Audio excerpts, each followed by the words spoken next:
Hello বন্ধুরা, তো এটা হচ্ছে কৃষ্ণকালীতলা বারোয়ারি। এবারে ওদের পরিকল্পনা হচ্ছে শেষ অধ্যায়। তো এখানকার আরাধ্যা দেবী হচ্ছে মা কালী। তো এটা শান্তিপুরের জগদ্ধাত্রী পুজোরই একটি প্যান্ডেল। তো তোমরা দেখতেই পাচ্ছ প্যান্ডেলটা। আর এদের কাজগুলো ভেতরেও যেরকম সুন্দর, বাইরেও সেরকম সুন্দর। এখানে বাইরে ওরা গাছ দিয়ে একটা গার্ডেন মতো করতে চেয়েছে। আরও বৃদ্ধ বয়সে যে সমস্ত সমস্যাগুলো হয় বা যে ছোটো থেকে বৃদ্ধ অবস্থা অবধি সেইগুলো আছে। তো এখানে একটা ঠাকুমার মূর্তি বসানো আছে। আমার তো দেখে আমার ঠাম্মার মতোই লাগছিল মূর্তিটা। আচ্ছা, তো এখানে আরও অনেক মূর্তি আছে। ভেতরে একটা বুড়ো বুড়ি বসে আছে।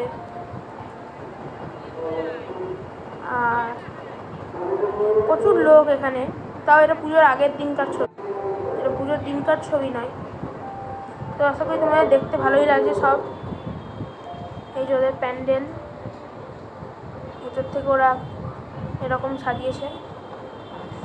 এছাড়াও এখানে সাহাপাড়া বারোয়ারি, কদবেলতলা বারোয়ারি অনেক প্যান্ডেল আছে। তারপর ডিজনিল্যান্ড হয়েছে। সব ভিডিওই আমি এক এক করে শেয়ার করব। তো এই যে এটা হচ্ছে পুরো প্যান্ডেলটা। এখানে মা বাবার যে ওয়েটটা এখনকার দিনে নিতে চায় না, সেই জিনিসটা দেখাচ্ছে।